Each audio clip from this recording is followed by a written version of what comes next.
नमस्कार दोस्तों। जम्मू कश्मीर के पहलगांव में आतंकवादियों के द्वारा जो हमला किया गया, उसके बाद भारत सरकार बहुत ही ज्यादा शक्ति के साथ में पेश आ रही है। हमारे गृह मंत्री अमित शाह के द्वारा एक स्टेटमेंट दिया गया कि जितने भी भारत के अंदर घुसपैठिए बैठे हुए हैं, जो कि बाहरी व्यक्ति है, खासकर बांग्लादेश और पाकिस्तान के, उन सभी घुसपैठियों को चुन चुन के बाहर निकाल के इनके देश भेज दिया जाए। और उसके बाद भारत के हर एक राज्य की पुलिस काम पर लग गई और इन्होंने ढूंढ ढूंढ के कई सारे लोगों को पकड़ लिया है और अब इनको बाहर फेंकने की तैयारी चल रही है। तो मैं आपको यहाँ बताने वाली हूँ कितने राज्यों से कितने घुसपैठी को अभी पकड़ा गया है। सबसे पहले बात करते हैं गुजरात की। तो गुजरात में ये ऑपरेशन चला है रात 12 बजे से लेकर सुबह 6 बजे तक। तो इतने टाइम में अभी भी ऑपरेशन जारी है। इतने टाइम में इन्होंने अहमदाबाद और उसके गांव और शहर के इलाके से 457 और सूरत के करीब इलाके से 100 लोगों को हिरासत में लिया है। इसके साथ ही हम आगे दूसरे राज्यों का आंकड़ा जाने, इससे पहले आप देखिए all about internal security in India की रिपोर्ट के अकॉर्डिंग कहा जाता है कि टोटल हमारे भारत के अंदर 2007 की रिपोर्ट बता रही हूं मैं, 2007 की रिपोर्ट के अकॉर्डिंग 12 मिलियन से भी ज्यादा बांग्लादेशी भारत के अंदर है। आप सभी को पता है जब भारत में सीएए लाया गया था, नागरिकता कानून लेके आया था, तो उस समय में भी इन लोगों ने बहुत ज्यादा विरोध किया था। ये वही लोग हैं, ये वही ममता बनर्जी के पाले हुए लोग हैं जिन्होंने बहुत ही ज्यादा क्या किया था, विरोध किया था यहाँ पे। तो आप देखिए, तो 2007 की रिपोर्ट है, अगर अभी की रिपोर्ट देखें तो क्या ही हाल होगा। आप यहाँ पे देख सकते हैं पुलिस जो है इनके चारों तरफ एक रस्सी का घेरा रख रखा है और पुलिस वाले क्या कर रहे हैं, इनको लेके जा रहे हैं। अब बाहर फेंकने की तैयारी जो है बहुत ही अच्छे से चल रही है।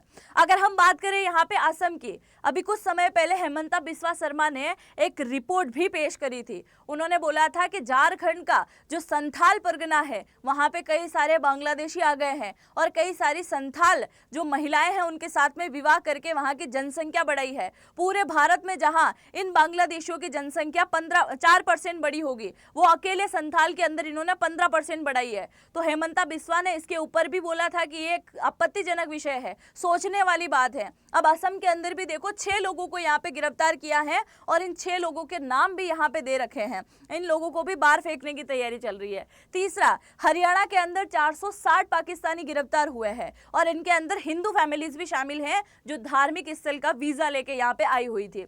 इन्होंने कहा है कि भाई हम जल्द ही इनको क्या करेंगे, वापस इनके देश भेज देंगे। अब हम बात कर लेते हैं किसकी, पंजाब की बात कर लेते हैं। यानी कि पंजाब के अंदर जो पाकिस्तानी आए हुए हैं उन सबको 15 दिन में लौटने की बात कही है।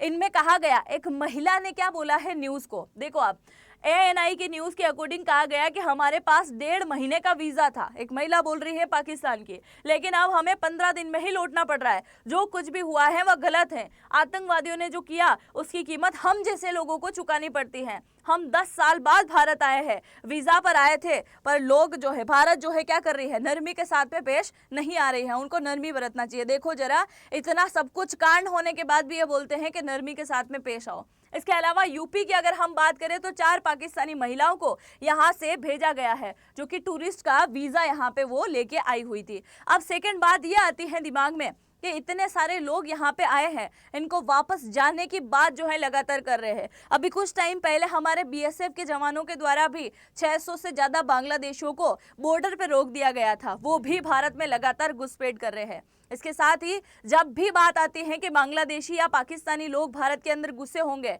तो ये ज़्यादातर 7 सिस्टर या फिर भारत के पूर्वी इलाके में आए होंगे। पर मैं आपको साफ कर दूं इस बात को कि ये केवल पूर्वी इलाके में ही नहीं, बल्कि दिल्ली और मुंबई जैसे मेट्रो शहर के अंदर भी बस गए हैं।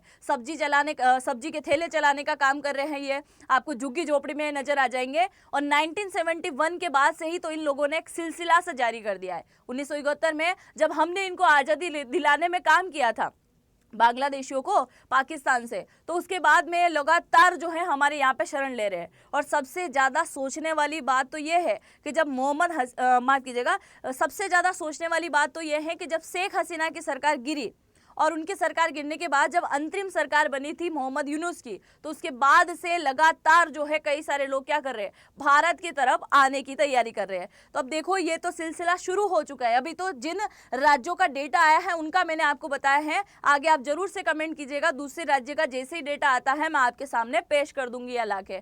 तो कई सारे लोगों को अब भारत छोड़ के जाना पड़ेगा। आप इसके ऊपर क्या टिप्पणी करना चाहेंगे जरूर से कमेंट सेक्शन में लिख के जाइएगा। मुझे आपके कमेंट का इंतजार रहेगा।